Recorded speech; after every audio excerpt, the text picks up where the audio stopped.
La joven en la foto es Heather Rachel Elvis, una soñadora de 20 años llena de vida y anhelos, quien trabajaba como mesera en un restaurante en Myrtle Beach, Carolina del Sur.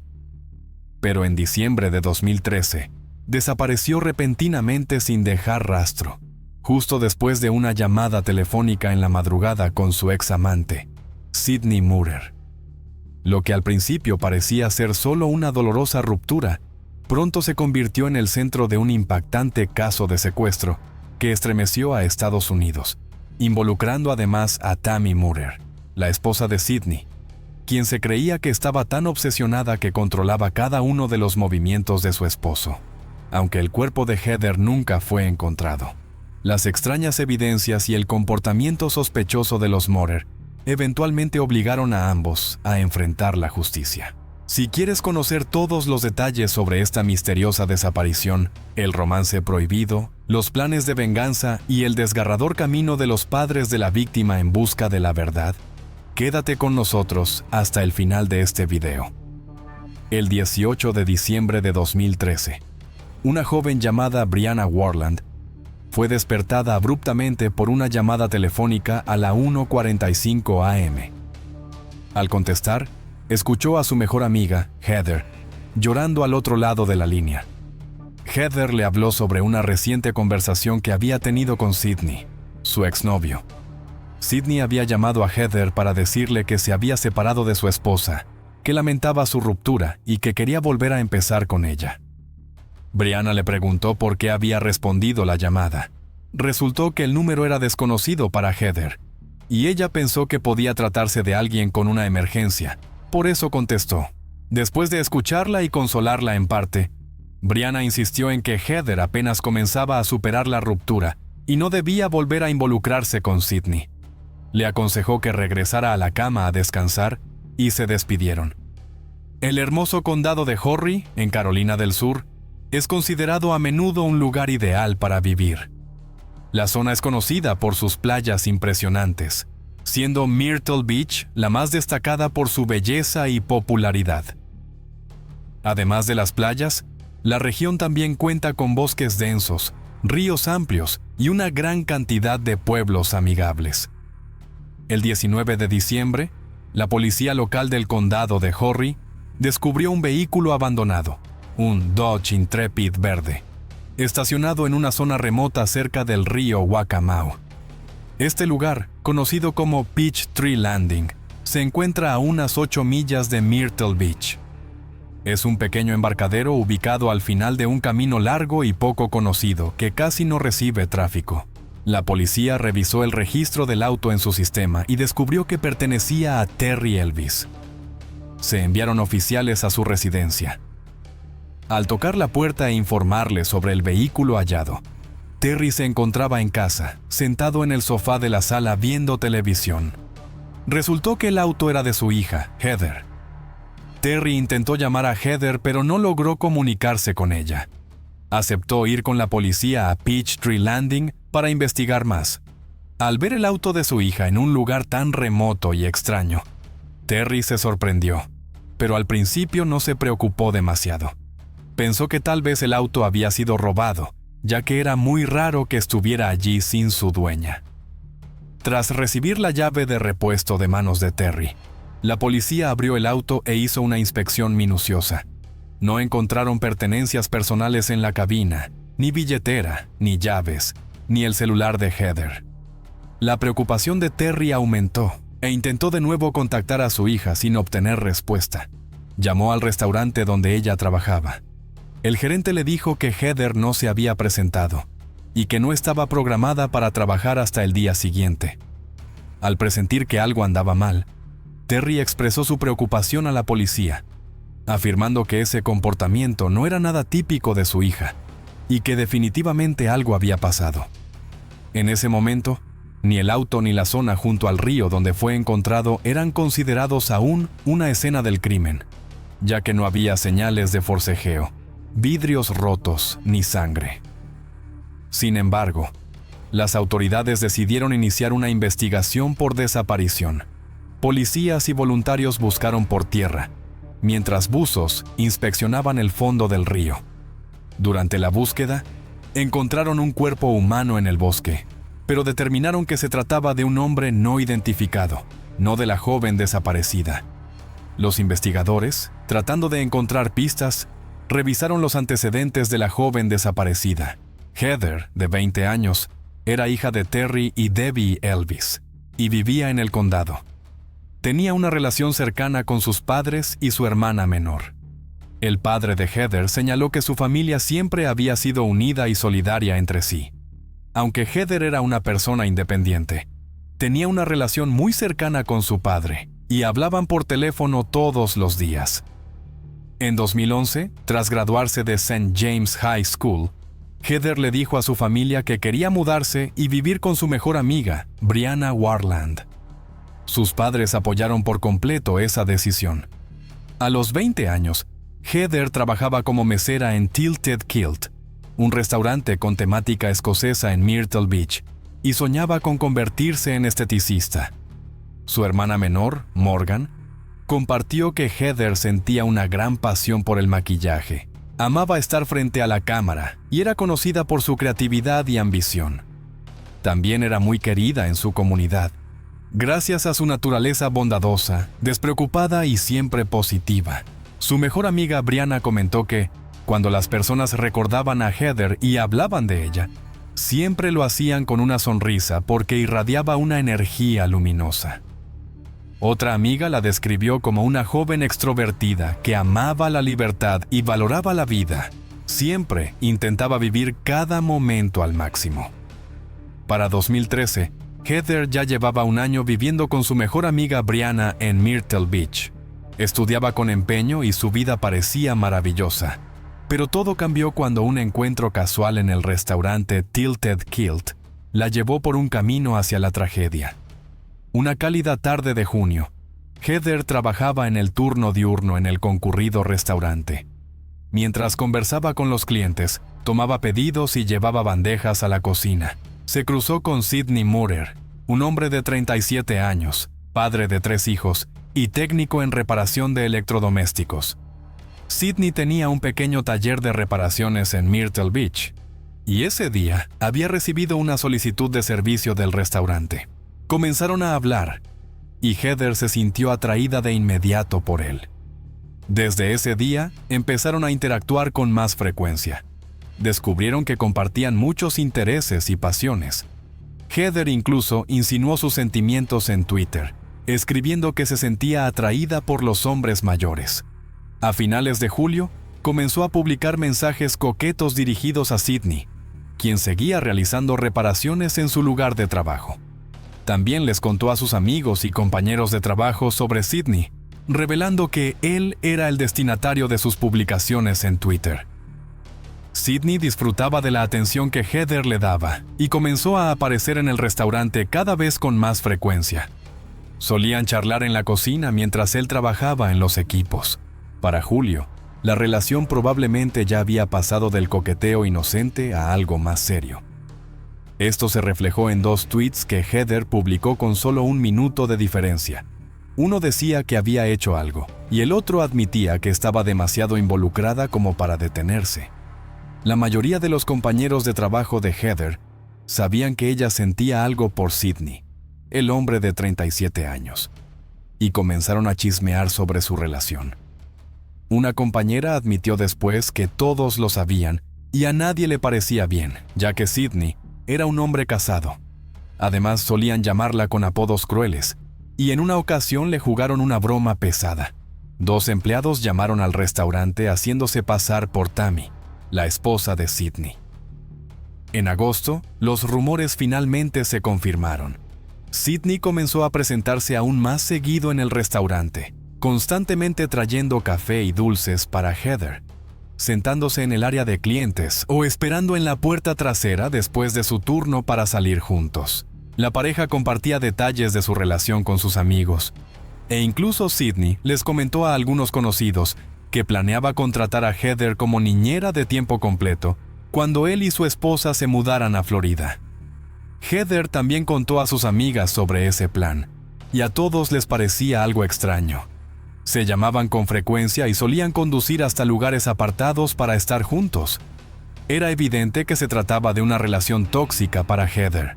Sidney le aseguraba constantemente que estaba cansado, que no era feliz con su esposa y que quería separarse. Pero estaba claro que todo eran promesas vacías. Todos los amigos de Heather le advirtieron que Sidney solo la estaba utilizando. Para mediados de septiembre, Heather parecía comenzar a darse cuenta de su situación. El 21 de septiembre, tuiteó: "Un ángel y un demonio se enamoraron, pero no terminó bien". Quizás ese fue el día en que intentó romper con esa extraña relación con Sidney. El momento decisivo llegó cuando Tammy, la esposa de Sidney, entonces de 34 años, finalmente descubrió la aventura secreta de su esposo. Llamó a Heather y comenzó a insultarla por teléfono. Brianna, la compañera de cuarto de Heather, presenció toda la llamada telefónica. Y más tarde les contó a los investigadores que Heather había soportado abusos verbales durante mucho tiempo. En un momento, Tammy afirmó que Sidney solo había usado a Heather para cumplir sus fantasías, y hasta lo obligó a repetir esas palabras directamente por teléfono. Sidney repitió lo que su esposa le dictó, diciéndole a Heather que ella no significaba nada para él, y que solo era una presa fácil de manipular. Naturalmente, esto destrozó emocionalmente a Heather. Sidney y Tammy la hicieron sentirse miserable y casi destruyeron por completo su sentido de identidad. El fiscal Chris Helms determinó posteriormente que Tammy era quien tenía el control en la casa de los Murrer. Ella decidía dónde y cuándo debía trabajar Sidney y controlaba cada uno de sus movimientos. Helms también señaló que Tammy estaba furiosa por la traición y no podía perdonar ni a Sidney ni a Heather. Así que decidió destruir la vida de la joven. Después de que saliera a la luz la verdad, Tammy comenzó a esposar a Sidney y atarlo a la cama cada noche, para que no pudiera irse mientras ella dormía. También le cambió la contraseña del teléfono y lo obligó a tatuarse su nombre en el estómago. Sidney aceptó todo esto con la esperanza de salvar su matrimonio y a su familia. Según Brianna, los ataques de Tammy no se detuvieron con llamadas telefónicas, sino que escalaron a una campaña sistemática de acoso. Tammy llamaba constantemente al lugar de trabajo de Heather, exigiendo que la despidieran. También usaba el teléfono de Sidney para llamar a Heather y le enviaba fotos y videos de ellos dos juntos, incluidos momentos íntimos. Heather escribió una carta a Sidney, rogándole que le pidiera a Tammy que detuviera el acoso porque le estaba causando muchos problemas en su empleo. Triste y decepcionada por cómo la trataba el hombre al que amaba, Heather hizo todo lo posible por retomar el control de su vida. Incluso comenzó a asistir a la iglesia con su mejor amiga a principios de noviembre. Tammy continuó enviándole nuevos mensajes amenazantes a Heather, exigiéndole que le diera su dirección. Le advirtió que, si no lo hacía, de todos modos la encontraría y que las consecuencias serían graves. Tammy también aseguró que llevaba rastreando a Sidney desde enero de 2012 y que Heather ya no podía influir sobre él. Para ese punto, Heather estaba completamente agotada, tanto física como mentalmente. No entendía por qué Tammy no la dejaba en paz, especialmente considerando que su relación con Sidney había terminado hacía tiempo y que ella solo quería olvidar todo lo ocurrido. Heather le dijo a sus amigos que Tammy parecía estar obsesionada con ella.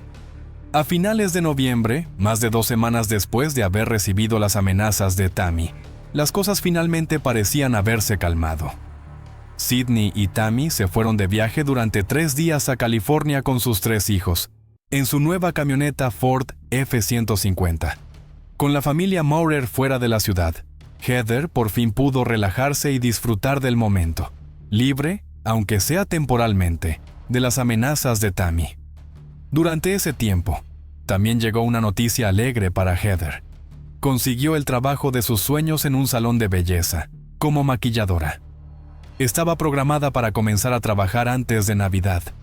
Heather estaba emocionada y compartió la noticia con todos sus amigos y familiares. Sin embargo, empezaron a surgir nuevas preocupaciones que podrían agravar aún más el conflicto con Tammy.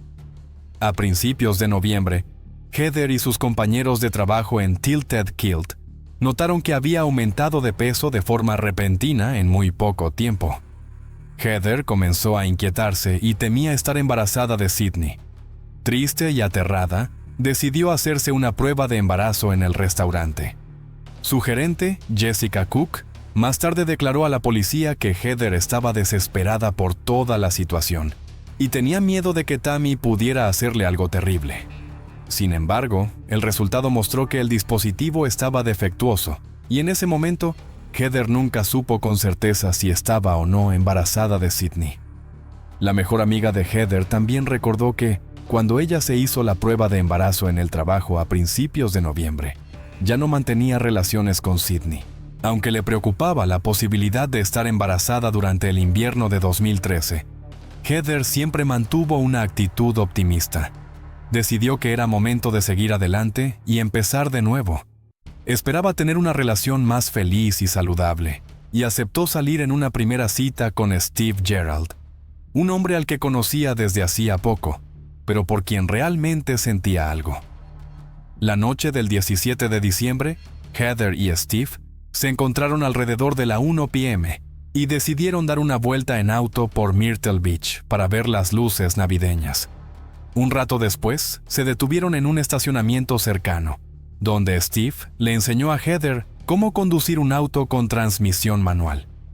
Emocionada, Heather le envió a su padre una foto de ella al volante con el mensaje: "Acabo de aprender a manejar como toda una profesional". Steve contó luego que habían hecho planes para volverse a ver y que dejó a Heather en su apartamento en el área de Carolina Forest alrededor de la 1:15 a.m. Los investigadores tuvieron dificultades para encontrar pistas concretas, así que decidieron reconstruir una línea de tiempo de los eventos previos a la desaparición de Heather, entre el 17 y 18 de diciembre. El primer sospechoso principal fue Steve Gerald, quien había estado con Heather la noche antes de que desapareciera. Sin embargo, tras ser interrogado, no se encontró ninguna evidencia que lo vinculara con el caso, y fue descartado como sospechoso. La familia y los amigos de Heather quedaron conmocionados al ver que, mientras ellos buscaban desesperadamente a Heather, pedían ayuda al público y ofrecían una recompensa por cualquier información sobre su paradero. Tammy Moorer se mantenía activa en redes sociales, continuando con los insultos hacia Heather. Esto provocó indignación y llamó la atención de los investigadores, lo que llevó a un punto de inflexión en la investigación el 20 de diciembre. Después de que Brianna y los compañeros de trabajo de Heather informaran a la policía sobre la relación entre Sydney y Heather, los detectives convocaron a Sydney para interrogarlo. Durante el interrogatorio, Sydney fue evasivo y reservado, insistiendo en que no había estado en Peachtree Landing la noche del 17 al 18 de diciembre. También afirmó que no había contactado a Heather y que en ese momento estaba de viaje con su esposa Tammy. Los investigadores creyeron que mentía, pero necesitaban pruebas. Fue entonces cuando pusieron atención en el historial de llamadas y los datos telefónicos de Heather, y por fin encontraron las primeras pistas. Al reconstruir los movimientos de Heather el día que desapareció, intentaron establecer la conexión de Sydney con los hechos. Según Brianna, el 18 de diciembre, Heather recibió una llamada de un número desconocido que duró solo 5 minutos. Después de eso, Heather intentó devolver la llamada repetidamente, comenzando a la 1:35 a.m. Marcó ese número un total de 9 veces, lo cual demostraba claramente que quería hablar con quien la había llamado. La policía identificó la ubicación exacta desde donde se había hecho esa llamada: una cabina telefónica pública cerca de una gasolinera en Myrtle Beach. Las cámaras de vigilancia confirmaron que un hombre no identificado entró en la cabina exactamente a la misma hora en que Heather recibió la llamada. Todas estas pruebas se le presentaron a Sydney, quien inicialmente negó haber hecho la llamada, pero más tarde admitió que sí había llamado a Heather para pedirle que lo dejara en paz. Tammy Moorer también fue convocada a declarar. Allí habló sobre su matrimonio y toda la situación, pero negó tener alguna participación en la desaparición de Heather. Incluso afirmó que Heather llevaba un estilo de vida inapropiado y calificó su comportamiento como anormal. Tammy argumentó que el problema no era solo el romance, sino la conducta general de Heather.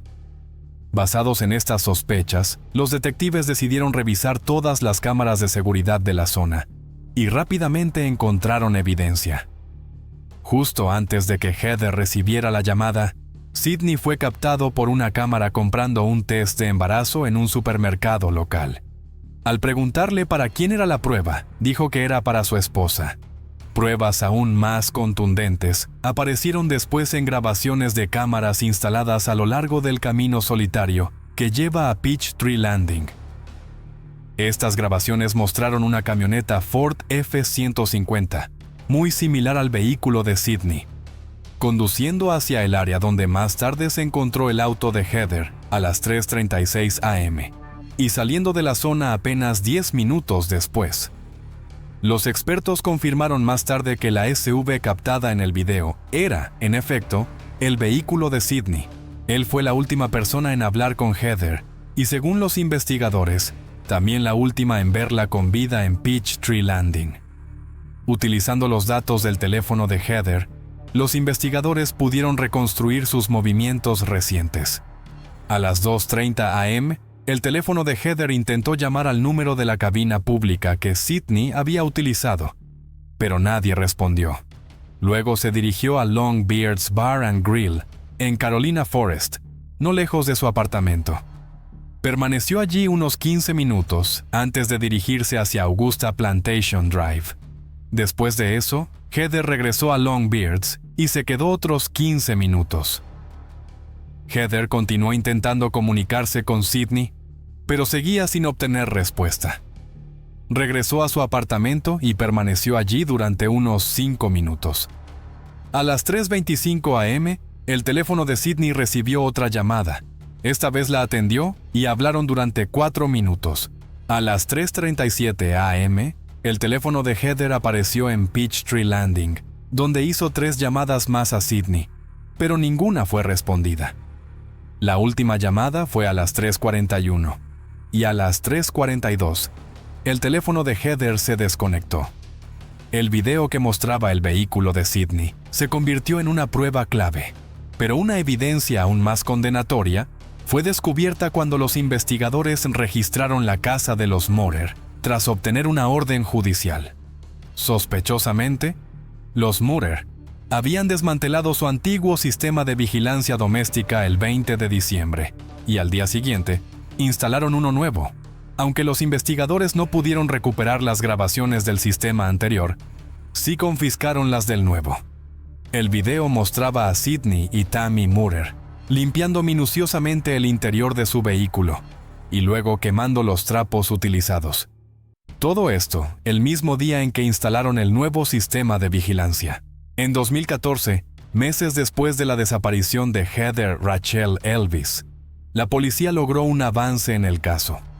El 21 de febrero de ese año, Sidney y Tammy Morer fueron arrestados por el secuestro de Heather. Más tarde también fueron acusados de asesinato, aunque el cuerpo de Heather nunca fue encontrado. Sin embargo, durante su tiempo bajo custodia, la pareja Morer se negó a declarar. La policía continuó la búsqueda del cuerpo de Heather porque, sin él, no podían llevar el cargo de asesinato a juicio. Finalmente, las acusaciones por asesinato fueron retiradas, pero las de secuestro se mantuvieron. Debbie, la madre de Heather, se sintió decepcionada de que se retirara el cargo de asesinato, pero también aliviada de no tener que sentarse en un juicio y escuchar los detalles de lo que posiblemente le ocurrió a su hija. La familia de Heather esperaba que esto animara a posibles testigos a presentarse. Finalmente, los 5 meses de prisión de Sidney Morer no fueron el final. En 2017, fue condenado por obstrucción a la justicia y sentenciado a 10 años de prisión. Más adelante, Sidney y Tammy fueron llevados a juicio por el secuestro de Heather Rachel Elvis.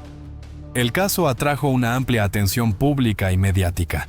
En 2019, 6 años después de la desaparición de Heather, se celebraron una serie de extensos juicios, con numerosos testimonios de testigos, pruebas y señales que apuntaban a la participación de la pareja en el crimen.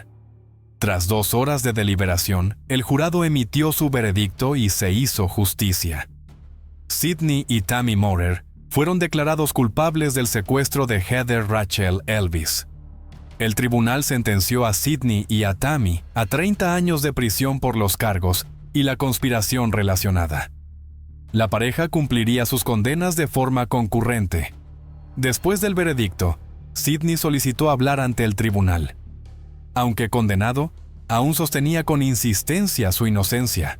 Expresó su simpatía y comprensión hacia los padres de Heather, diciendo que su hija era una joven maravillosa y que lamentaba la tragedia ocurrida. Como padre, admitió que no podía cambiar lo que había pasado entre él y Heather, pero que ya no había nada que pudiera hacerse. Los padres de Heather ofrecieron una entrevista tras el juicio, que resultó increíblemente difícil para ellos. Expresaron su esperanza de que esto no fuera el final, y creían que algún día, Sidney y Tammy revelarían la verdad sobre el crimen. Describieron a su hija como una joven radiante y sincera, que había sufrido a manos del engaño y la crueldad de los Maurer. En el cumpleaños de Heather, sus seres queridos organizaron una campaña en el parque público, el lugar donde se encontró su auto. Residentes locales llevaron flores y realizaron donaciones en el sitio conmemorativo. El dinero recaudado fue enviado a un centro de personas desaparecidas, como una forma de honrar a Heather y apoyar a su familia en su camino por encontrar tanto a su hija como la verdad. Hasta el día de hoy, el cuerpo de Heather Rachel Elvis no ha sido encontrado. Su familia continúa publicando avisos de persona desaparecida cada año en su cumpleaños, con la esperanza de atraer atención y mantener viva la memoria de ella y de otros que también han desaparecido. Debbie, la madre de Heather, dijo que no podrá encontrar paz hasta saber qué ocurrió con su hija. Aún conserva la esperanza de que su perseverancia saque a la luz la verdad y que algún día alguien les diga lo que realmente le pasó a Heather.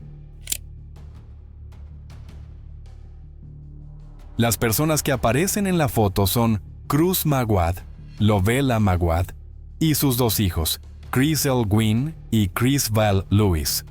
Están sonriendo radiantes en medio de un campo de girasoles, capturando un momento que parecía eterno de una familia feliz. Pero solo unos meses después, esa sonrisa se convertiría en el símbolo de uno de los casos más bárbaros que jamás haya conmocionado a Filipinas. El 10 de diciembre de 2021, los dos queridos hijos de la familia fueron asesinados en su propia casa, y la autora del crimen no fue otra que alguien a quien una vez amaron y criaron como si fuera suya, su hija adoptiva Janice Cevial, junto con su cómplice Esmeraldo Cañedo Jr. Detrás del silencio de una niña que una vez fue considerada obediente, había un pasado de oscuridad, celos y un plan de asesinato a sangre fría preparado 10 días antes de que ocurriera el crimen. Si quieres conocer toda la verdad sobre esta dolorosa tragedia, desde las pruebas, los motivos, hasta la confesión final, quédate con nosotros hasta el final del video. Lovella Maguad finalmente recibió permiso de las autoridades para limpiar su casa, el lugar que una vez fue la escena de un crimen espeluznante. Mientras limpiaba las superficies, reflexionaba sobre cómo, no hacía mucho tiempo, esas habitaciones aún estaban llenas de prosperidad, estabilidad, risas y calidez familiar. Y entonces alguien cruel había arrebatado brutal e inhumanamente la vida de sus dos hijos. Desde entonces, la sombra de la tragedia envolvía todo lo que antes era familiar. No fue fácil para Lovella tocar los muebles que aún guardaban los recuerdos de sus hijos, pero el acto de limpiar le permitía distraerse temporalmente de las emociones abrumadoras, creando una fugaz sensación de control. Al menos, sobre el orden dentro del hogar. Y dentro de ese control, encontró un refugio temporal contra el dolor espiritual. Porque todavía tenía una hija adoptiva, Janice, que milagrosamente había sobrevivido a la masacre espantosa. Y por Janice, se veía obligada a ser fuerte. En los últimos días, la madre afligida solo podía llorar, gritar, acurrucarse en el dolor y pasar horas incontables sumida en sí misma. Aún así, era consciente de que Janice, la única testigo del crimen, también estaba soportando algo increíblemente difícil. Cuando entró en la habitación de su hija adoptiva, Lovella se enfocó especialmente en limpiar. Inesperadamente, descubrió una tarjeta de identificación, algo que claramente no debía estar en la habitación de la niña. La tarjeta pertenecía a un joven de 17 años llamado Esmeraldo Cañedo Jr. Lovella fue inmediatamente a la estación de policía para reportar el hallazgo. Dijo que la tarjeta podría pertenecer a uno de los 3 intrusos que Janice había mencionado anteriormente. Los oficiales de policía escucharon atentamente a la mujer, y la tarjeta resultó ser una pista importante que ayudó a acercarse a la resolución del caso. Sin embargo, no se mostraron sorprendidos, porque en ese punto, casi con toda seguridad ya sabían quién era el asesino, cómo había actuado y por qué Gwyn y Criswell Lewis fueron asesinados el 10 de diciembre de 2021. El 22 de septiembre de 2013, mucho antes de la tragedia en la casa de la familia Maguad, una niña de 9 años ya no podía soportar la falta de amor parental, la pobreza, los golpes y el hambre física.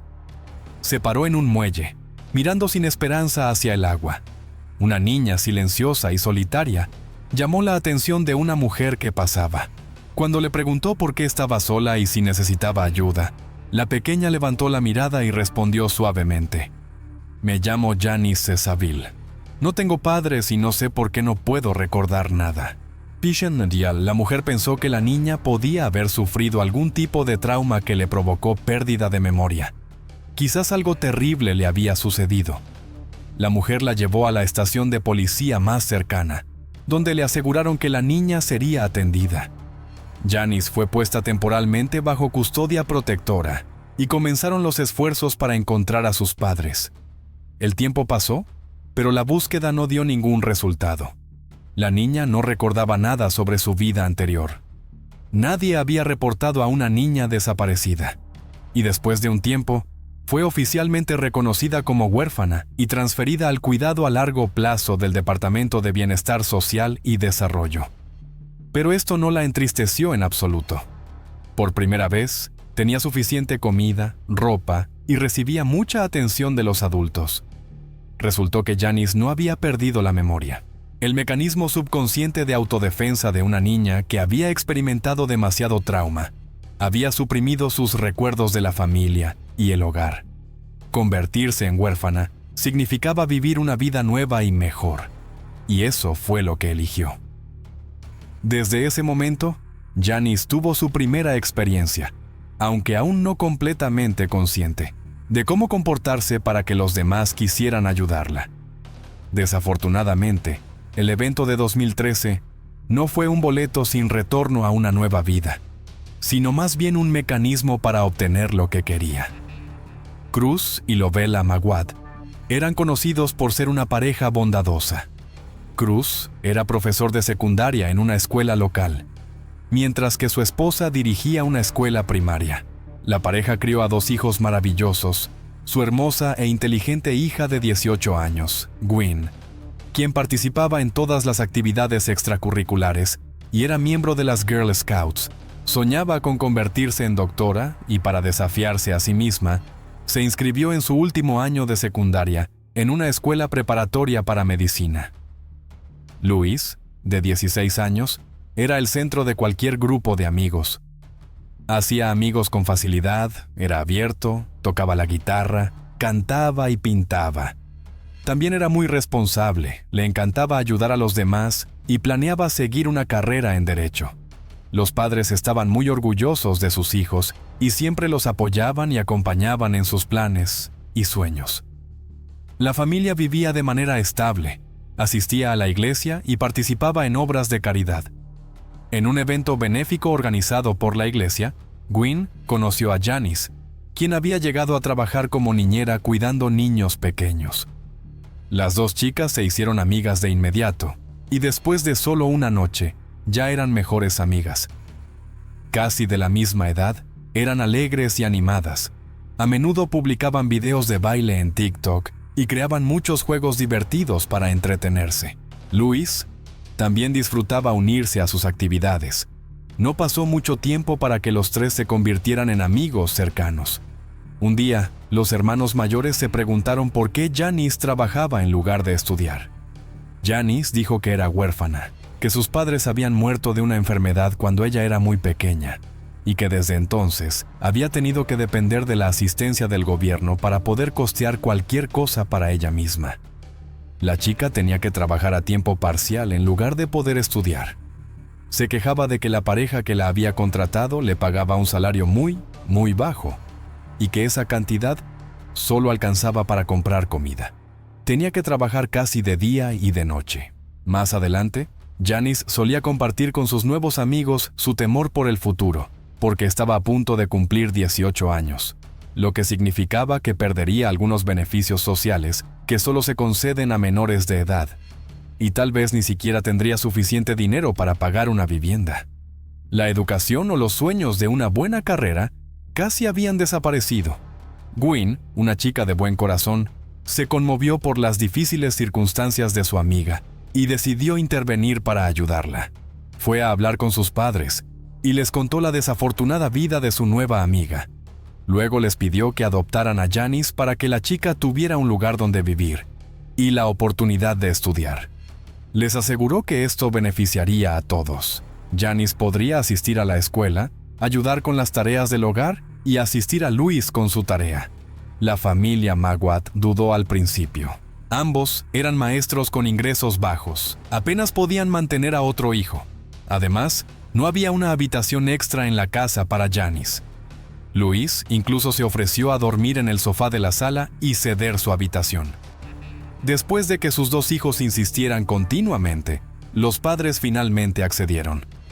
En julio de 2021, la familia Magwat adoptó oficialmente a Janice. La inscribieron en la escuela e incluso tomó el apellido de la familia. Janice resultó ser una chica inteligente y muy educada. Aceptaba todas las reglas de la familia. Cruz y Lovella querían que sus hijos fueran responsables, disciplinados y valoraran el trabajo y el dinero, por lo que dejaban que participaran en las tareas del hogar. Janice recibía encargos del hogar al igual que su hermana mayor y su hermano menor. Cumplía felizmente con sus tareas y siempre mostraba respeto hacia sus padres adoptivos. Para mostrar gratitud a la familia, Janice a veces incluso se levantaba temprano para preparar el desayuno para todos. La pareja se dio cuenta poco a poco de que no solo habían ayudado a una niña, como Gwen les había pedido, sino que realmente habían ganado una segunda hija, incluso si ya era mayor. Hubo momentos en los que Janice incluso los llamaba mamá y papá. El 10 de diciembre de 2021, a las 2:58 p.m., Cruz, quien estaba calificando exámenes para sus alumnos de secundaria, recibió una llamada de un vecino, que le dijo apresuradamente: «Vuelve a casa de inmediato, pero no te asustes. Janice acaba de publicar algo extraño en Facebook. Parece que entraron a robar en tu casa». Cruz detuvo de inmediato lo que estaba haciendo.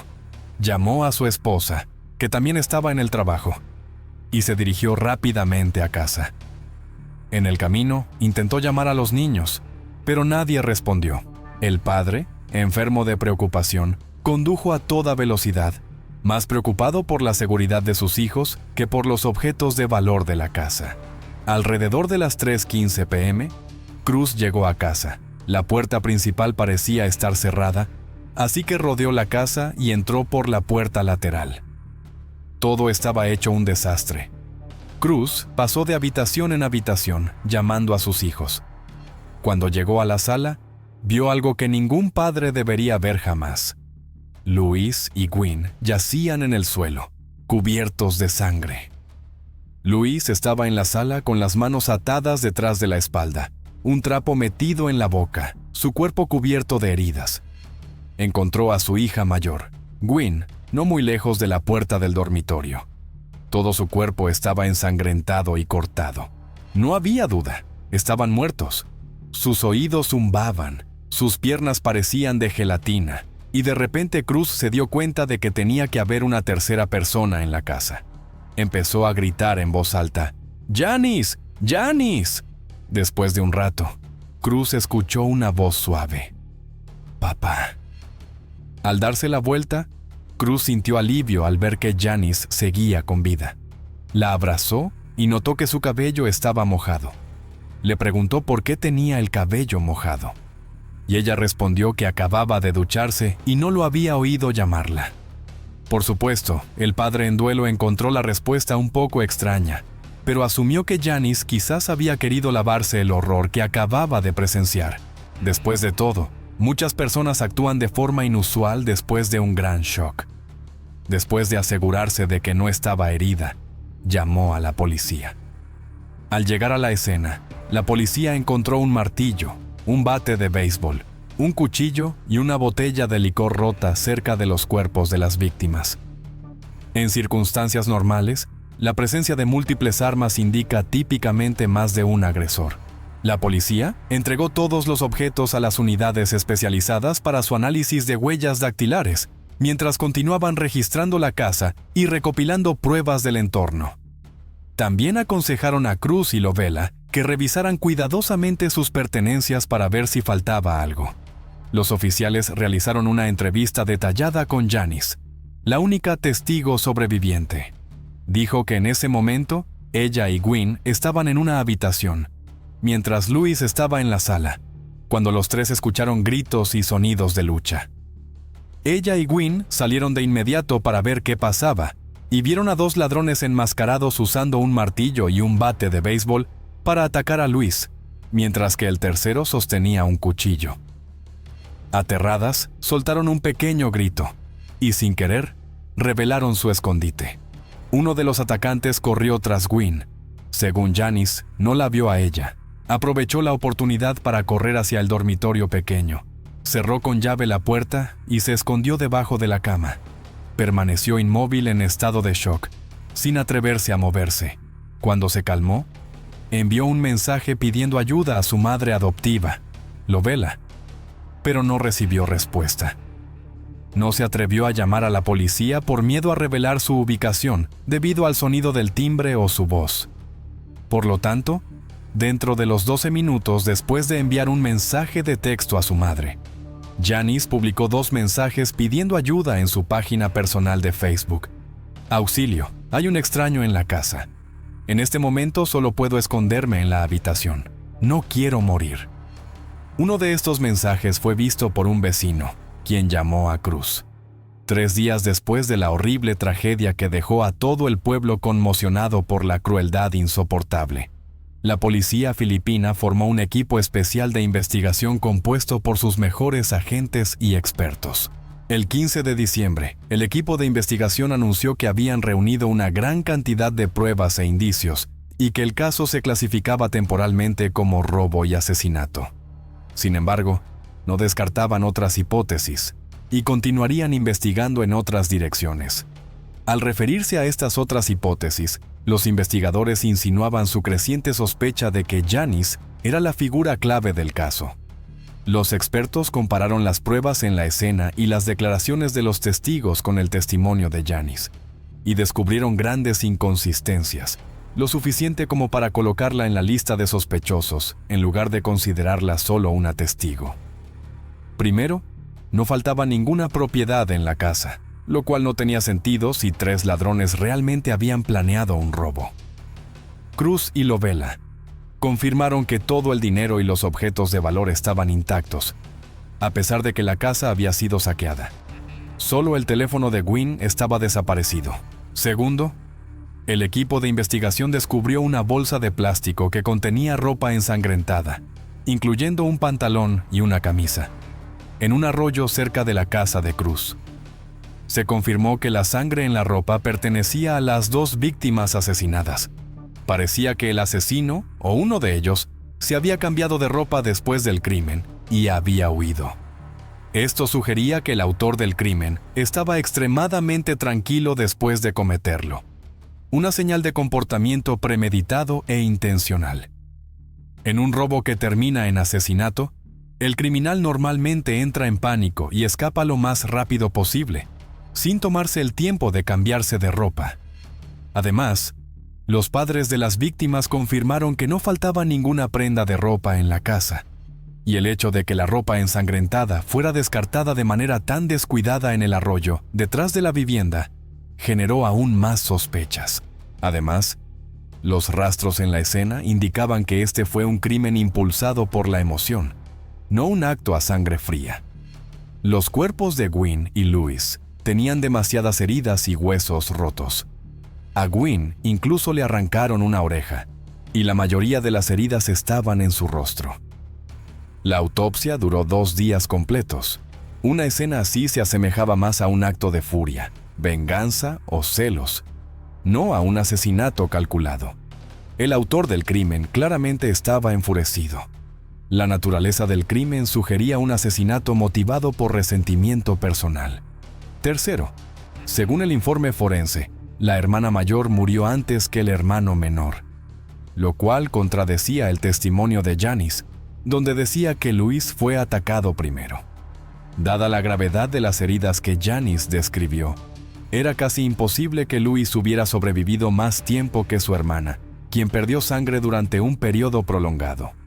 Cuarto, las armas utilizadas eran objetos domésticos, no algo traído por un intruso. El martillo pertenecía a Cruz, el dueño de casa, y normalmente lo guardaba en el cajón del cuarto de lavado. Cruz creía que solo Gwyn y Janice sabían dónde se guardaba el martillo. El bate de béisbol encontrado en la escena, según los padres, pertenecía a Louis. Lo guardaba en el nivel superior de su litera, escondido bajo una manta. Los ladrones atrapados en el acto no tienen tiempo para registrar toda la casa en busca de un martillo o un bate, escondidos en lugares tan improbables. Normalmente traen sus propias armas o utilizan lo que esté a la vista. Esto indicaba que solo alguien que viviera en la casa sabría la ubicación de esas 2 armas críticas del asesinato. Cruz y Lovella tenían coartadas confirmadas. La única persona restante que sabía dónde estaban el martillo y el bate era Janice. Louis anteriormente le había cedido su habitación, así que claramente ella sabía dónde se guardaban esos objetos. Incluso si no era la asesina, muy bien podría haber sido cómplice, ya que el autor no actuó solo. Quinto, cuando Lovella recibió el mensaje de texto de Janice pidiendo ayuda, llamó inmediatamente, pero Janice no respondió. Más tarde, Janice dijo que, al no recibir respuesta de su madre, publicó en Facebook. Los datos del proveedor de telecomunicaciones confirmaron que Lovella había devuelto la llamada. Mientras tanto, la publicación de Janice en Facebook era relativamente larga e incluía un emoji, lo cual no coincidía con alguien que supuestamente tenía tanto miedo que ni siquiera podía moverse. Sexto, el estado de shock y pánico no podía explicar su decisión de ducharse en lugar de llamar a la policía. Alguien que tiene miedo está extremadamente vulnerable en el baño, ya que está desnudo, no puede defenderse. Y el sonido del agua puede ahogar los pasos de un asesino que se acerque. Entonces, ¿por qué Janice se lavó el cabello y se duchó si afirmaba que aún tenía miedo de 3 hombres extraños y no sabía si se habían ido? Si Janice realmente no tenía miedo de ser descubierta, ¿por qué no llamó a la policía de inmediato en lugar de esperar hasta después de haberse duchado? Y lo más importante, la autopsia determinó que Gwyn y Louis murieron alrededor de las 2 p.m. Eso significaba que Janice esperó aproximadamente 48 minutos antes de enviar un mensaje de texto a su madre adoptiva y casi 1 hora antes de publicar en Facebook. La habitación donde se escondía también había sido saqueada, lo que indicaba que el perpetrador la buscó a fondo. Pero extrañamente, Janice no fue descubierta mientras se escondía debajo. ¿Cómo pudo suceder eso? Cuando Lovella entró a la estación de policía con la tarjeta de identificación de Esmeraldo, el equipo de investigación acababa de recibir los resultados forenses. Las huellas dactilares de Janice fueron encontradas tanto en el martillo como en el bate de béisbol, las 2 armas utilizadas para asesinar a las víctimas. Las armas del crimen podían tener las huellas dactilares de quienes vivían en la casa, eso era natural. Pero con todas las demás contradicciones, Janice se convirtió en la principal sospechosa. El 18 de diciembre, Janice fue llevada a la estación de policía para un interrogatorio oficial. Se le informó sobre la tarjeta de identificación que había encontrado por accidente, los resultados forenses y todas las inconsistencias. Para sorpresa de los investigadores, Janice confesó inmediatamente el crimen. Declaró que ella y Esmeraldo habían asesinado a Gwyn y a Luis. Inmediatamente después de la confesión, Janice y Esmeraldo fueron arrestados. El teléfono móvil de Gwyn, el único objeto desaparecido de la escena del crimen, fue encontrado en el equipaje del joven. Ambos fueron acusados de asesinato en primer grado y fueron detenidos en un centro de menores sin derecho a fianza. Todavía no está claro cómo se conocieron Janice y Esmeraldo, ni cuál era su relación. Solo se sabe que Esmeraldo tenía la misma edad que Janice y trabajaba en la iglesia, encargado de preparar los elementos necesarios para las ceremonias. Eran amigos en Facebook. Tras examinar los mensajes entre ellos, los investigadores descubrieron que el plan para asesinar a Gwyn y Luis había sido trazado desde el 1 de diciembre, 10 días antes de la masacre. Cruz y Lovella quedaron completamente devastados, incapaces de creer lo que estaba ocurriendo. Janice siempre se había mostrado obediente y respetuosa. La habían adoptado con cariño y la trataban como a una hija más. Sus hijos también querían a Janice como una hermana real. ¿Por qué? ¿Por qué hizo esto Janice? Janice dijo que la razón era la envidia hacia Gwyn, una chica con una familia completa y padres amorosos. Le molestaba el hecho de que nunca podría tener lo que Gwyn poseía tan fácilmente. Según Janice, ser adoptada no era más que lástima barata, una forma en que la familia se mostraba como buena gente al rescatar a una niña desafortunada. Me sentía como una perra callejera recogida, dijo. Si los Maguad hubieran sabido los verdaderos sentimientos de Janice, tal vez habrían intentado ayudarla a comprender. Pero no lo sabían. Janice lo ocultó todo tras una fachada de dulzura. No cocinaba el desayuno por gratitud, sino porque se sentía obligada. Estaba profundamente enfadada por las tareas domésticas que le asignaban. Creía que eran hipócritas y que la trataban como una criada, no como una hija. Tan pronto como se hizo pública la confesión de Janice, el pueblo quedó estremecido. Nadie podía creer que una huérfana de 17 años pudiera cometer un crimen tan brutal. Muchos comenzaron a compararla con la protagonista de la película Orphan, y la obsesión creciente provocó una caída aún mayor en el número de adopciones. Mientras la indignación pública crecía, el equipo de investigación amplió el expediente del caso y rastreó el pasado de Janice. Encontraron a su madre biológica y a 2 hermanos menores. Resultó que Janice no era huérfana. De niña, su familia vivía en una pobreza extrema. Su padre era adicto al juego, desperdiciaba todo el dinero en apuestas y dejaba a la familia constantemente hambrienta. En 2013, se escapó de casa. Cuando se encontraba en el muelle aquel día, aceptó la ayuda de una mujer desconocida en un momento de desesperación. Por primera vez en su vida, Janice fue alimentada, cuidada, y sintió calidez, y comprendió. La mejor forma era no recordar jamás a mis padres ni a mis hermanitos. Su familia no la buscó, una boca menos que alimentar. Su vida se volvió más fácil. Tal vez su madre incluso esperaba en secreto que su hija estuviera viviendo en mejores condiciones. Desde ese momento, Janice entendió. Fingir ser huérfana era beneficioso. Recibiría compasión, comida y ropa en lugar de hambre y golpes. Y es difícil culparla por llegar a esa conclusión. Después de conocer la verdad sobre su dura infancia, el motivo del crimen se volvió más claro. Nadie habría imaginado que una niña que había soportado tanto trauma, posiblemente con trastornos psicológicos, sería acogida y criada por la familia Maguad. Cuando Janice le contó a Gwyn sobre su vida miserable y la pérdida de la ayuda gubernamental, ya había anticipado que Gwyn la invitaría a su casa. Estaba acostumbrada a provocar compasión en los demás y estaba dispuesta a pagar el precio limpiando y cuidando de Luis.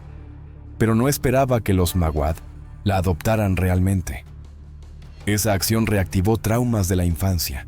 Durante todo el tiempo en la familia Maguad, Janice solo observaba la vida normal de los demás, deseando tener eso, sintiéndose inferior y abandonada. Los mecanismos de defensa psicológica que había construido para sobrevivir comenzaron a desmoronarse. No sabía cómo ser una hija, solo cómo ser una sirvienta, recibir órdenes y cumplir tareas. Se repetía a sí misma: esta casa no necesita una hija, solo necesita una criada gratuita. Todos fingen ser amables y viven de una compasión falsa. La tensión se convirtió poco a poco en resentimiento, un deseo de venganza por haber sido tratada como una perra callejera recogida de la calle. Cuanto mejor la trataba la familia Maguad, más furiosa se sentía. En lo más profundo, siempre se sintió una extraña y sentía celos del amor que Lovella le daba a Gwyn. Cuanto más amaban a Gwyn, más celosa se volvía Janice. Incapaz de procesar esas emociones, el amor y el cuidado se transformaron poco a poco en fuentes de miedo y odio. Experimentaba episodios de ira y frustración, sintiéndose cada vez más inferior e incomprendida.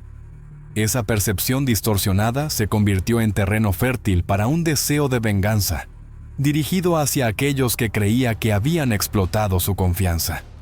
Muchos estudios sobre psicología infantil enfatizan la importancia del acompañamiento psicológico, especialmente para niños que han atravesado traumas emocionales y pasados difíciles, en particular en casos de adopción. Pero lamentablemente, nadie en la familia Maguad conocía el pasado de Janice ni las cicatrices emocionales que cargaba. El deseo de ayudar a una niña huérfana se transformó en una pesadilla horrenda para la familia Maguad, cruel e irreparable. Gwyn y Louise fueron sepultados en un cementerio privado el 20 de diciembre de 2021. Más de 1,000 personas asistieron al funeral, todos expresando un dolor profundo y sentido. Janice y Esmeraldo fueron juzgados por separado, pero ambos recibieron la misma condena: 32 años de prisión, sin derecho a libertad condicional. Cuando sean liberados, tendrán más de 50 años y aún tendrán una vida por delante. Pero Gwyn, Louise, Cruz y Lovella lo han perdido todo. Un crimen espantoso destrozó para siempre a la familia Maguad. Su acto de bondad fue pagado de la forma más dolorosa imaginable. Después de sobrevivir a un horror así, es difícil seguir siendo bondadoso y fuerte. Pero Cruz y Lovella lograron hacerlo. En agosto de 2022, la pareja abrió un pequeño restaurante en memoria de sus 2 hijos fallecidos, un lugar que sirve los platillos favoritos de Gwyn y Louise. Ambos están actualmente en terapia y planean usar el restaurante como una forma de preservar la memoria de sus hijos. La mujer que aparece en la foto es Gidja Cardoso, quien alguna vez fue un ícono de belleza en el estado de Amazonas, Brasil. Pero detrás del glamour se esconde una tragedia que nunca se había contado, hasta que murió en una habitación cerrada con llave, recibiendo repetidas inyecciones de ketamina y otras sustancias ilegales durante lo que llamaron un ritual de limpieza espiritual. Su muerte expuso una sofisticada red criminal que involucraba a las personas más cercanas a ella: su madre, su hermano, su exnovio, junto con un grupo de especialistas en belleza y un veterinario. Habían creado una red de tráfico de drogas que operaba en la clandestinidad bajo la fachada de un centro de estética y un grupo espiritual llamado Pima y Vida. Y si quieres conocer toda la verdad detrás de esa reluciente fachada, sobre los rituales perversos, el control psicológico y las muertes ocultas, quédate hasta el final del video. Al amanecer del 28 de mayo de 2024, en Manaus, capital del estado de Amazonas, Brasil, algunos miembros de la familia llegaron a la casa de Gidja Cardoso. Ella no había respondido a ningún mensaje ni llamada en más de un día. Preocupados y cada vez más inquietos, sus familiares sintieron que ya no podían simplemente esperar y tener fe en que todo estaba bien.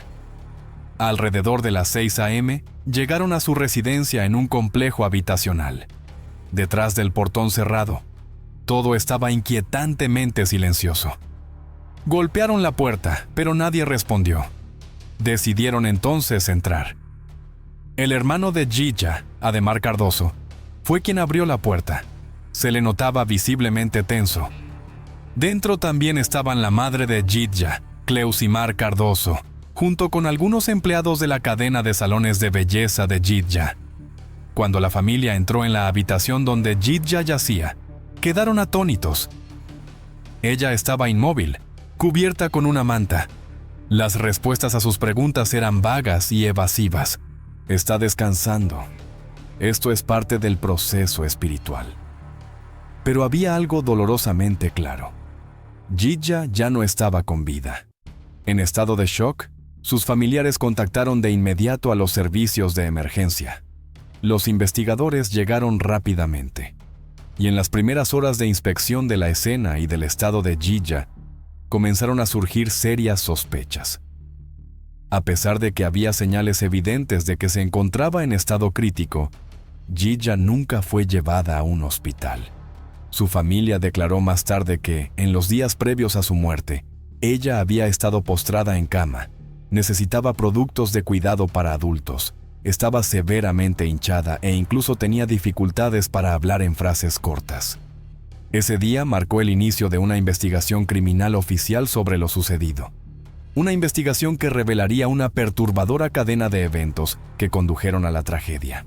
Pero en ese momento preciso, de pie en la habitación junto al cuerpo sin vida de Jitja, entre el silencio y una extraña sensación de indiferencia, aquellos que la amaban solo tenían una pregunta: ¿qué pasó realmente aquí?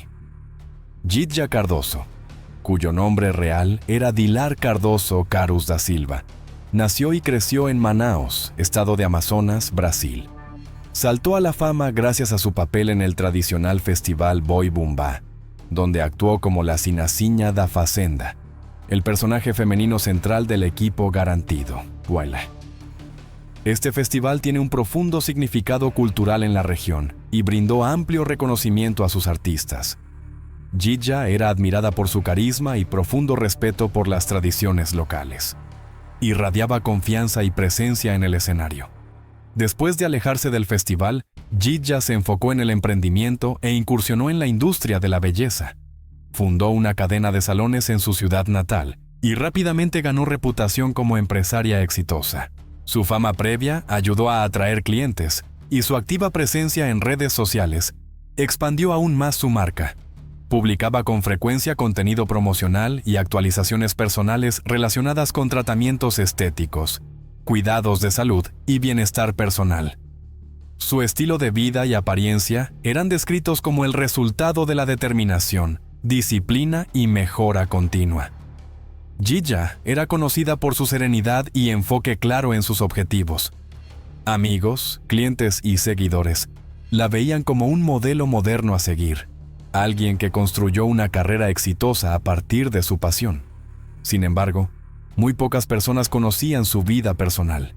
Mantenía separadas su familia y su trabajo, proyectando una imagen profesional, pulida y algo enigmática. Al amanecer del 28 de mayo de 2024, en Manaus, capital del estado brasileño de Amazonas, algunos familiares llegaron a la casa de Jitja Cardoso. Ella no había establecido contacto durante más de 24 horas. Según personas cercanas a ella, la relación entre Jitja, su madre, Cleusimar Cardoso, y su hermano, Ademar Cardoso, había sido descrita anteriormente como neutral y basada mayormente en el trabajo. Cleusimar aparecía ocasionalmente en publicaciones de redes sociales, mientras que Ademar rara vez se mostraba en público. En apariencia, la familia no parecía tener conflictos. Todos vivían juntos en una misma casa, y desde afuera, todo parecía estar en orden. Antes de 2023, no había información que sugiriera que hubieran tenido problemas con la ley o preocupaciones sobre la salud mental de Jitja. Ni amigos ni el personal de sus salones habían reportado comportamientos alarmantes o señales de dependencia. Al contrario, Jitja siempre parecía estar completamente enfocada en su carrera. Su marca de salones dependía en gran medida de su imagen personal. Su profesionalismo generaba confianza, algo que cimentó el éxito de su negocio. Sin embargo, en conversaciones posteriores, algunos familiares admitieron que nadie habría podido imaginar que lo que sucedió en esa casa Luego se convertiría en parte de una investigación criminal. En la noche anterior al incidente, varias personas estaban presentes en la casa de Jidja Cardoso. Su madre, su hermano, su exnovio Bruno y empleados de su cadena de salones de belleza. El ambiente en ese momento era tenso y desconectado. Jidja se veía débil y visiblemente deteriorada, mientras que el ánimo general en la casa parecía desligado de la realidad. Parte de lo que ocurrió esa noche fue grabado por Bruno Roberto da Silva Lima. El primer video fue filmado a las 11:40 p.m. del 27 de mayo. En la grabación, Jidja sostiene una botella de ketamina en una mano y una jeringa en la otra. Se escucha a Bruno pidiéndole que suelte todo y no se inyecte otra dosis. Jidja no responde. Su expresión y movimientos mostraban que estaba fuertemente bajo los efectos de una sustancia alucinógena. La siguiente grabación es aproximadamente 30 minutos después. Jidja está ahora acostada en la cama, buscando la tapa de la jeringa. Bruno le habla con tono frustrado, instándola a detenerse y descansar. Él dijo que había intentado ayudar, pero que ella no quería detenerse. Jidja respondió que planeaba administrarse otra dosis. En el fondo del video, los demás presentes en la casa parecían completamente indiferentes y sin emociones. El comportamiento de Bruno dejó una impresión ambigua. Sus palabras expresaban preocupación, pero sus acciones eran pasivas. No intervino en absoluto. En lugar de eso, siguió grabando como si estuviera capturando un momento, en vez de reaccionar ante una situación urgente. Esa noche, Jidja repitió varias veces que se estaba preparando para partir o cruzar a otro plano. Esas palabras reflejaban la ideología de su familia, que la ketamina podía abrir una puerta hacia otras realidades, incluso cuando los signos de sobredosis ya eran innegables. Ninguno de ellos, ni su madre, ni su hermano, ni Bruno, ni el personal del salón, llamó a los servicios de emergencia. A la mañana siguiente, Bruno dijo a los demás que había encontrado a Jidja inconsciente. En ese momento, Cleusimar, Ademar y al menos 2 empleados del salón todavía estaban en la casa. Más tarde se confirmó que había muerto alrededor de las 2 a.m., pero incluso cuando el estado de Jidja se deterioraba visiblemente, ninguno de ellos pidió asistencia médica. En lugar de eso, continuaron realizando un malinterpretado ritual espiritual, ignorando todas las señales de que Jidja estaba en peligro crítico. Según la familia, Jidja no estaba muerta, sino que solo había abandonado temporalmente su cuerpo como parte de una práctica espiritual.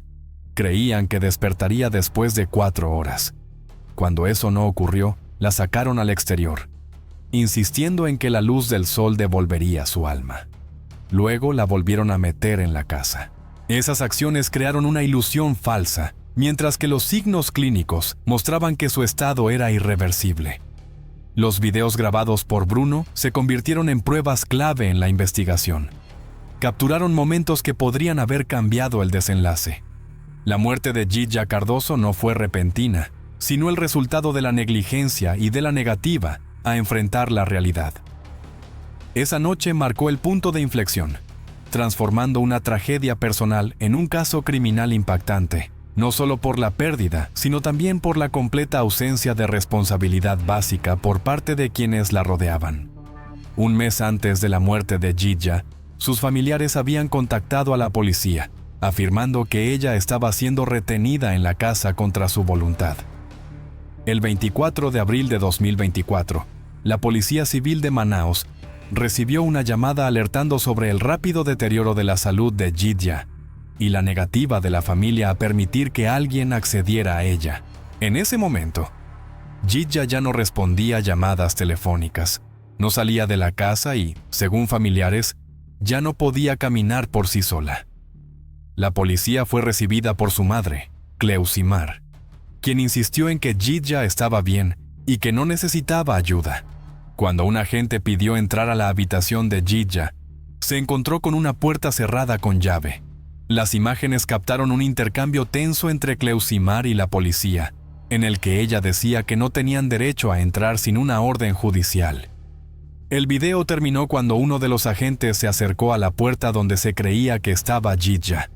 Lo que ocurrió después no está claro, pero el resultado fue que no se tomaron más medidas. La familia dijo que Jidja habló brevemente con la policía y se negó a salir de la casa, pero su estado real en ese momento sigue siendo incierto. Sus familiares no se rindieron. Crearon un grupo de WhatsApp llamado Salvto Didia, Salven a Jidja, con miembros que ya habían notado cambios inquietantes en su comportamiento. Tenían la intención de enviarla urgentemente a un centro de rehabilitación, pero el plan nunca se llevó a cabo.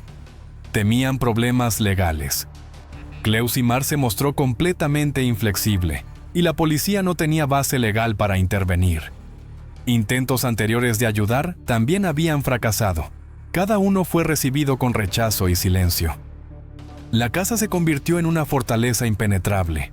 En los papeles, esta era una situación en la que una mujer adulta vivía en su propia casa por elección, sin reportar abuso ni pedir ayuda, lo que significaba que no había una violación clara. Esta situación expuso una grave falla en el sistema de respuesta. Incluso cuando había señales evidentes de dependencia de sustancias, colapso mental y físico, los procedimientos legales seguían imponiéndose al sentido común. Quienes amaban a Jidja estaban impotentes. El 24 de abril fue la última vez que la policía acudió a su domicilio. No se tomaron más medidas legales. No se realizaron más llamadas al Ministerio Público ni a los servicios de emergencia. Jidja nunca escapó del círculo vicioso en el que estaba atrapada. Un mes después, murió sin haber recibido la ayuda que tan claramente necesitaba. El fracaso en rescatar a Jidja Cardoso demuestra que incluso las personas más cercanas pueden estar completamente impotentes ante un sistema rígido, donde las vidas humanas se abandonan en el espacio entre la legalidad y la indiferencia. Tras la investigación, la policía descubrió que la casa de la familia Cardoso en Manaos operaba como un semiculto con elementos de una secta. Su objetivo era sacar a Jidja de la casa y llevarla a una clínica para una desintoxicación de emergencia, pero ese plan nunca se llevó a cabo. Sus familiares temían consecuencias legales. Cleusimar mantenía una postura intransigente, y la policía no contaba con herramientas legales para intervenir. Los esfuerzos previos por ayudar a Jidja también habían fracasado. Cada intento fue recibido con silencio y negación. La casa se había convertido en una fortaleza. Legalmente hablando, la situación parecía ser esta: una mujer adulta viviendo en su propio hogar por voluntad propia, sin denunciar abusos ni solicitar ayuda. En los papeles, no había violaciones claras. Esta situación expuso serias lagunas en el sistema de respuesta, incluso cuando existían señales evidentes de dependencia grave, inestabilidad mental y agotamiento físico. Los procedimientos oficiales seguían prevaleciendo sobre el sentido común. Quienes la amaban se habían vuelto impotentes. El 24 de abril fue la última vez registrada en que las fuerzas del orden visitaron la casa de Jidja. Ninguna de las personas que intentaban ayudar dio el siguiente paso legal. Nadie contactó nuevamente a la fiscalía ni llamó a los servicios de emergencia. Jidja nunca escapó del círculo cerrado en el que estaba atrapada. Un mes después, murió sin haber recibido la ayuda que tan claramente necesitaba. El fallido esfuerzo por rescatar a Jidja Cardoso demostró que incluso aquellos más cercanos a ella podían quedar completamente impotentes frente a un sistema rígido. Incluso en una situación donde una vida humana estaba claramente en peligro, la ley permaneció ciega ante la dura realidad de la dependencia a sustancias. La policía siguió el protocolo, y en el frío equilibrio entre la regulación y la indiferencia, la vida de una mujer joven y enérgica terminó en tragedia. Tras el inicio de la investigación, la policía descubrió que la casa de la familia Cardoso en Manaos funcionaba bajo un grupo de estructura laxa con características similares a una secta. Este grupo se llamaba Pai Mãe Vida, que en portugués significa Padre Madre Vida. Este nombre aparecía en rituales y símbolos, incluidos tatuajes en algunos miembros. Detrás de él había un sistema de creencias pseudo-religioso que combinaba misticismo, prácticas espirituales distorsionadas y la normalización del uso de sustancias alucinógenas. Esta ideología fue propagada por Adhemar Cardoso. Según las autoridades, él había sido expuesto a conceptos similares durante un tratamiento por adicción a sustancias en el Reino Unido. Después de regresar a Brasil, comenzó a promover la idea de una transformación espiritual, supuestamente alcanzable a través del uso ritual de sustancias que alteran la conciencia. Su madre, Cleusimar Cardoso, eventualmente se unió y asumió el control total de lo que ocurría en la casa y en la comunidad que habían creado. Cleusimar rápidamente se convirtió en la figura central, la que tomaba todas las decisiones sobre quién podía usar sustancias y cuándo. Afirmaba tener habilidades especiales para restaurar la energía mediante sesiones de luz. Estos rituales tenían lugar tanto en la casa familiar como en habitaciones que anteriormente formaban parte del salón de belleza de Jidja Cardoso. Los participantes incluían a empleados, personas atraídas a lo que el grupo llamaba prácticas espirituales. El grupo usaba un vocabulario distintivo, terminología religiosa, citas distorsionadas de un conjunto de libros que ellos llamaban cartasto y fórmulas de limpieza inventadas por ellos mismos.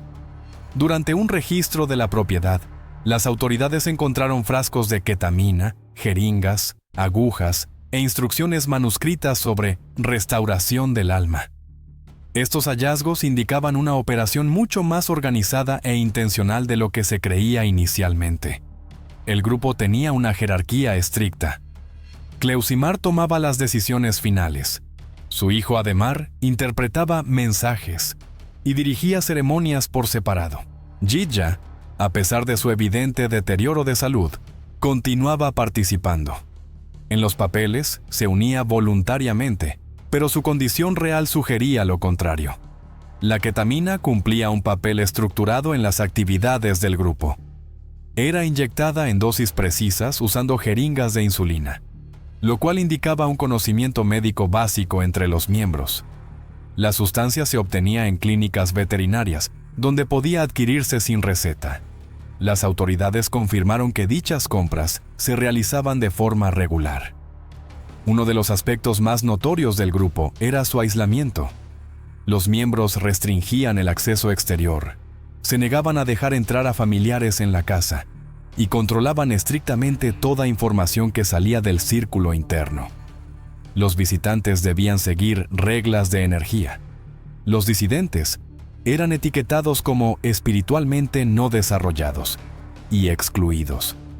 La disidencia no era tolerada. Se trataba de un verdadero sistema de control psicológico, operando bajo el disfraz de familia y negocio. Tenía sus propias reglas, su propia jerarquía, sus propios rituales, sus propios protocolos de consumo de sustancias y un sistema de creencias que redefinía la dependencia como iluminación. Esta estructura pseudoespiritual fue el contexto en el que la vida de Jidja se fue colapsando poco a poco, y posiblemente también la de muchas otras personas. El uso inicial de sustancias alucinógenas en la familia Cardoso en realidad no tuvo nada que ver con creencias espirituales. Según familiares, todo comenzó por el deseo de cambiar su apariencia física. Jidja y su hermano Adhemar creían que habían subido demasiado de peso y estaban decididos a mejorar su físico rápidamente. Esto los llevó a un hombre llamado Atus Moraes Silveira, quien se presentó como entrenador personal. Más tarde se descubrió que no tenía ninguna cualificación ni certificación legal en entrenamiento físico ni salud.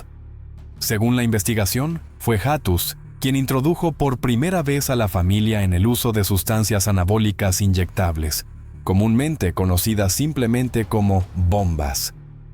Él fue quien administró directamente las sustancias, dio instrucciones sobre cómo usarlas y determinó las dosis necesarias. Tanto Jidja como Adhemar participaron. Más tarde, su madre, Cleusimar, también se unió. El uso de estas sustancias para mejorar el rendimiento se convirtió rápidamente en una rutina diaria. Ningún miembro de la familia estaba bajo supervisión médica. estas sustancias no fueron prescritas ni gestionadas de ninguna forma oficial. Según familiares, este fue el momento en que la familia dio sus primeros pasos hacia el uso regular de sustancias prohibidas. Al principio, los agentes anabólicos no eran vistos como peligrosos. Simplemente se consideraban un atajo para lograr el físico deseado. Con el tiempo, toda precaución desapareció, mientras el deseo de experimentar se hacía más fuerte. Ademar pronto comenzó a promover la ketamina como una sustancia que, según él, podía expandir la conciencia. Ya acostumbrado a los potenciadores inyectables, cambiar a una nueva sustancia química fue solo un pequeño paso para él. Introdujo la ketamina a Jidya, quien, según los investigadores, estaba bajo su influencia en ese momento. Poco después, ella comenzó a participar también. Kleusimar, que ya había estado involucrada en experimentos anteriores, se unió sin dudarlo. La ketamina se convirtió rápidamente en parte de su rutina. Inicialmente, la ketamina se usaba en microdosis líquidas. Más tarde, un conocido de la familia dijo que sus efectos podían potenciarse si se inyectaba por vía subcutánea, con una jeringa de insulina. A partir de entonces, el uso se volvió más estructurado y sistemático. La casa pronto se llenó de frascos y del equipo necesario. En ese momento, Jidya y su familia comenzaron a usar la sustancia siguiendo un horario establecido en un entorno controlado. Las inyecciones se administraban en un orden específico, cada una asociada a un propósito. Comenzaron a formarse rituales en torno a estas sesiones de inyección, involucrando a familiares cercanos y a algunos empleados del salón. Lo que alguna vez fue un anestésico médico y veterinario, ahora ingresaba al hogar por canales no oficiales. En un momento, el grupo incluso discutió abrir una clínica veterinaria para legitimar el acceso a la sustancia. Se informó que esta idea fue discutida por Ademar, Kleusimar y otros. Más adelante, también se mencionó a personal de una clínica veterinaria en funcionamiento dentro de la investigación. Según las autoridades, fue a través de esta clínica que la familia accedió a su suministro de ketamina. A medida que el uso se normalizaba, la dinámica interna de la familia también cambió. Las decisiones se tomaban en un entorno cada vez más cerrado, y cualquier intento de intervención desde el exterior era visto como una amenaza. Las rutinas diarias, las conversaciones e incluso los objetivos a largo plazo comenzaron a girar en torno a la sustancia. Personas que antes llevaban una vida social activa estaban ahora completamente absorbidas por un estilo de vida dominado por la dependencia, disfrazada de desarrollo espiritual o ideológico. Lo que comenzó como un deseo aparentemente inofensivo de mejorar la apariencia física, progresó gradualmente a través de experimentos anabólicos y finalmente condujo al uso regular de ketamina. Cada uno de ellos se involucró lentamente, pero con cada día que pasaba, su enredo se profundizaba. La sustancia química se volvió un elemento fijo en sus vidas, y su enfoque fue desplazándose gradualmente del control del cuerpo a la ilusión de controlar la mente. En el verano de 2023, María Benina, madre de Kleusimar Cardoso y abuela de Jidya, falleció en la ciudad de Parintins, estado de Amazonas. Su muerte ocurrió durante el tradicional festival Boi Bumba. En ese momento, Kleusimar, Ademar y Jidya estaban presentes en la casa de María. La anciana llevaba mucho tiempo con una salud delicada, debido a la edad, enfermedades crónicas y un estrés emocional prolongado que había afectado gravemente su condición. Cuando ocurrió la tragedia, solo ellos tres estaban en la casa. Se informó que a otros familiares que vivían con María Benina se les pidió que se retiraran para no interrumpir un ritual de sanación que Kleusimar tenía la intención de realizar en un entorno pequeño y privado. Durante este ritual, se inyectó a la anciana con las mismas sustancias que ya se utilizaban dentro de la familia. Los hallazgos iniciales indicaron que se trataba de los mismos compuestos anabólicos introducidos anteriormente. El proceso fue presentado como un método para restaurar la energía vital. Los participantes creían que una combinación de estas sustancias y ciertas acciones específicas podía mejorar la salud. incluso lograr una recuperación completa. Sin embargo, durante el ritual, María Benina perdió el conocimiento. Su estado se deterioró rápidamente. No se pidió asistencia médica. Todo ocurrió a puertas cerradas, sin médicos ni testigos externos. Según declaraciones posteriores dadas a la policía por familiares, Cleusimar declaró que tenía la capacidad de traer de vuelta a su madre mediante oración y un enfoque espiritual intenso. Incluso después del entierro, Cleusimar insistió en que aún era posible un regreso, siempre que se hiciera la invocación correcta a poderes superiores. Estas afirmaciones preocuparon profundamente a la familia, pero en ese momento no había base legal formal para actuar. La muerte fue registrada como natural. Este evento marcó la primera fase conocida. Fue durante este periodo cuando comenzaron a formarse los elementos del grupo Pai Mai Vida, que más adelante se convertiría en una secta organizada dentro de este círculo íntimo. Cleusimar ocupaba el rol de liderazgo. Su palabra era definitiva, no solo en asuntos espirituales, sino también en decisiones que afectaban directamente la vida de los demás. Más adelante, algunos miembros de la familia sugirieron que la muerte de María Benina pudo haber sido causada por las sustancias que se le administraron. Sin embargo, en ese momento no existía evidencia que lo respaldara, y el incidente no fue investigado legalmente. Una investigación oficial solo se inició un año después, tras la muerte de Jitja, cuando las autoridades comenzaron a conectar los hechos entre ambos casos y a reexaminar las relaciones internas de la familia. El episodio anterior había pasado desapercibido tanto para las fuerzas del orden como para el público, hasta que comenzó a surgir una imagen más amplia.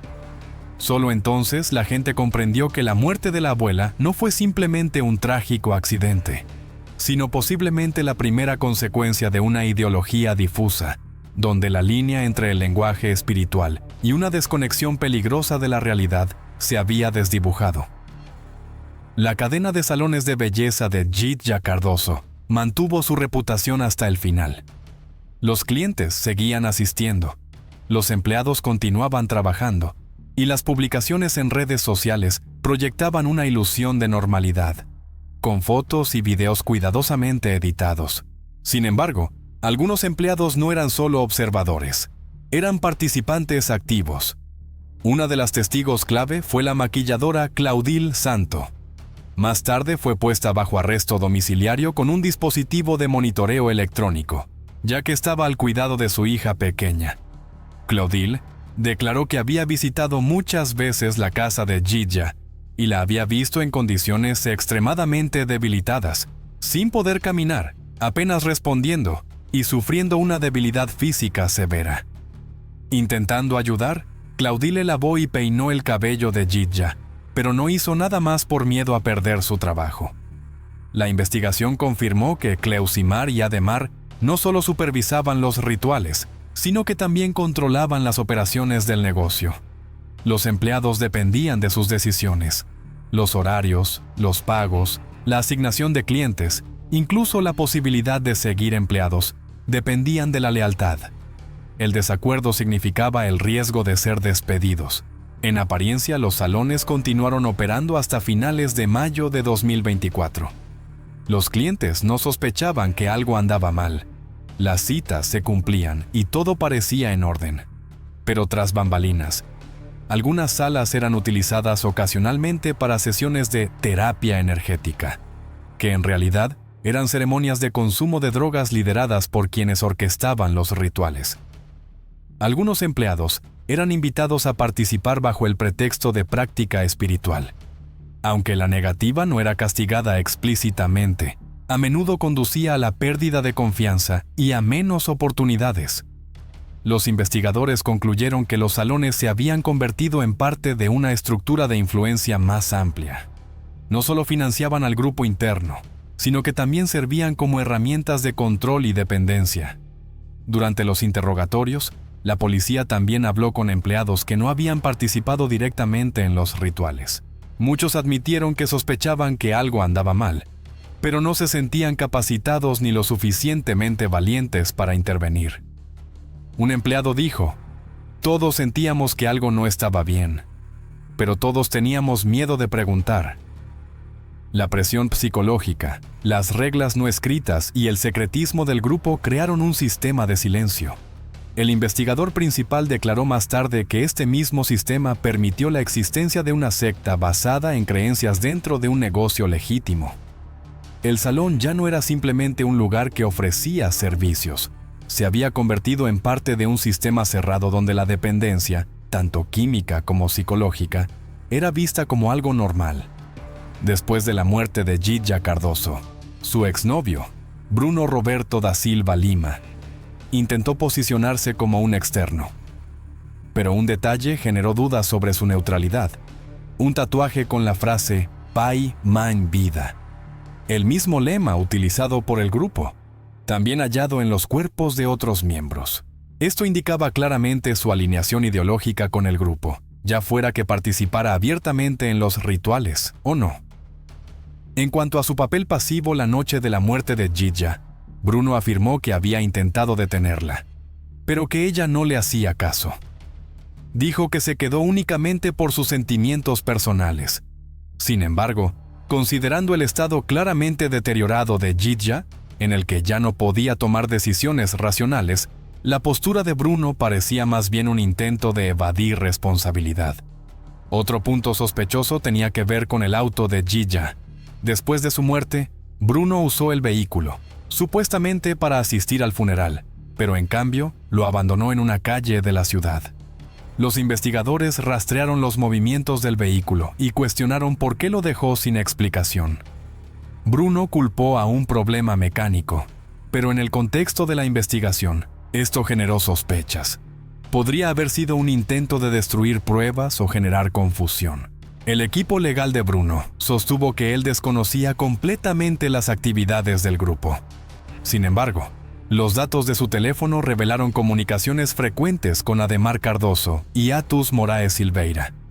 Los investigadores confirmaron que los tres estaban conectados y que Bruno había visitado la casa de los Cardoso en múltiples ocasiones, incluyendo durante reuniones que luego fueron clasificadas como rituales de consumo de drogas. Un investigador lo expresó sin rodeos: Bruno no podía no saber lo que estaba ocurriendo en esa casa. Su presencia, aunque no fuera como organizador, era constante y quedó registrada en momentos críticos. Notablemente, pasó la noche allí la misma noche en que Gidja murió.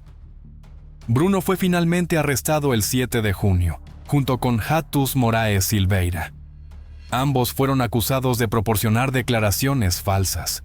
Los investigadores encontraron discrepancias entre sus testimonios y las pruebas digitales, mensajes de texto, datos de ubicación y contenidos de sus dispositivos. Estas contradicciones llevaron a nuevos interrogatorios y a una detención temporal. Tras la muerte de Gidja Cardoso, el caso, originalmente abierto por la Policía Civil del Estado de Amazonas para determinar la causa del fallecimiento, se amplió rápidamente.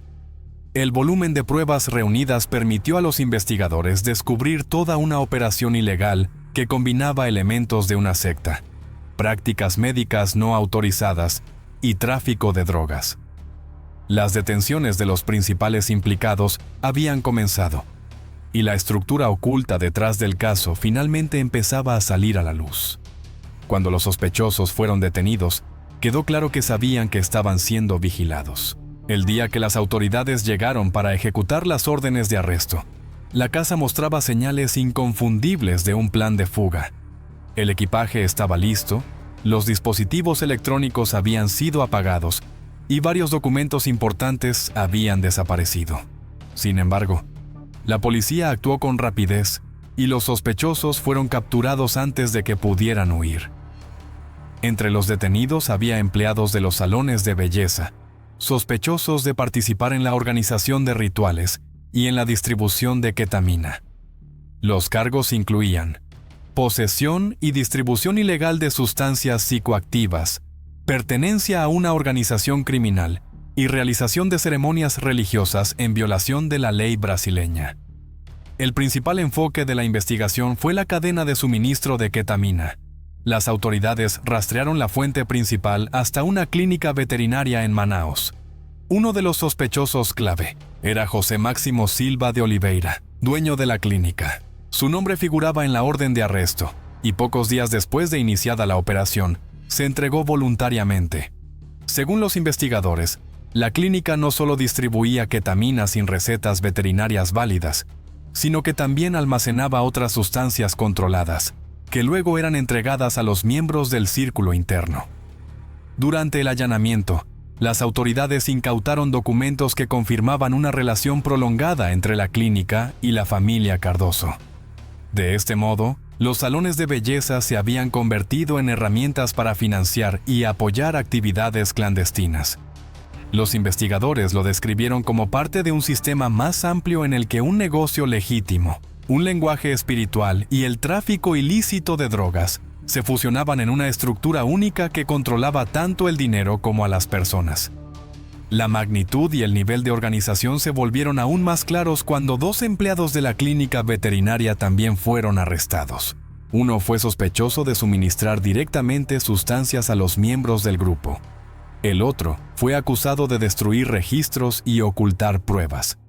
La estructura operativa del grupo se dividía en 3 niveles: consumidores, la familia Cardoso y sus allegados intermediarios, Atus Moraes Silveira, y empleados del salón proveedores, la clínica veterinaria. Con base en esta estructura, la policía clasificó oficialmente al grupo como una organización criminal. Los investigadores también prestaron especial atención al frente ideológico del grupo, enfatizando que su supuesto movimiento espiritual era, en realidad, solo una fachada, no un sistema de creencias genuino. Así, el caso de Gidya Cardoso había evolucionado de una tragedia personal a un gran caso criminal de importancia nacional, revelando una red delictiva bien organizada que operaba bajo el disfraz de una comunidad espiritual. Según la policía, la organización había estado operando durante años sin ser detectada por las autoridades, mientras mantenía la fachada de un negocio exitoso y respetado. En junio de 2023, un año completo antes de la tragedia, las fuerzas del orden del estado de Amazonas ya habían iniciado operaciones de vigilancia preliminares dirigidas al grupo conocido como Pai Mine Vida. Sin embargo, fue solo después de la muerte de Gidya que la investigación centró su atención en los aspectos relacionados con el uso de drogas. En diciembre de 2024, un tribunal de Manaos emitió un veredicto. Basado en las pruebas presentadas, cada acusado fue condenado a 10 años, 11 meses y 8 días en un centro de alta seguridad, además de una multa de 7.270 reales brasileños por persona, sumando casi $500,000 en total. El juez Souza de Pala, a cargo del tercer juzgado penal de delitos de drogas del estado de Amazonas, dictó la sentencia. Algunos acusados, entre ellos Bruno y Verónica, obtuvieron el derecho a apelar y permanecieron en libertad. Sin embargo, la mayoría de los acusados ya estaban detenidos al momento del fallo. El tribunal rechazó el argumento de la defensa de que el uso de sustancias psicoactivas era voluntario y parte de un viaje espiritual personal. El juez de Pala concluyó que el caso involucraba explotación sistemática, manipulación y abuso de la fe, bajo la apariencia de una práctica espiritual. La sentencia marcó el fin de la fase principal de la investigación, pero dejó muchas preguntas sin responder. ¿Había otros participantes que aún no habían sido identificados? ¿Existían grupos similares operando en otras ciudades bajo la fachada de organizaciones espirituales o movimientos de autocuración? Incluso después del sensacional juicio, el caso de Gidya Cardoso siguió atrayendo la atención pública. Una nube de sospecha y presión seguía sobre aquellos que alguna vez estuvieron asociados con la familia, especialmente los que se creía que tenían vínculos directos con el grupo. Una de las consecuencias más desgarradoras involucró a Claudile Santos, quien fue una de las arrestadas durante la primera ola. Fue liberada bajo supervisión porque estaba a cargo de un hijo pequeño. Sin embargo, el padre del menor obtuvo la custodia y se negó a devolver al niño, argumentando que Claudile podría representar un peligro. Esto desató una batalla legal en la que Clotilde luchó por recuperar sus derechos de maternidad. El caso se volvió aún más complejo debido a acusaciones no resueltas sobre su implicación en el consumo de drogas. El público reaccionó con conmoción e indignación. En redes sociales, los debates continuaban expresando incredulidad de que una estructura espiritual tipo secta pudiera existir dentro de una familia, violando tanto la ley como los límites morales.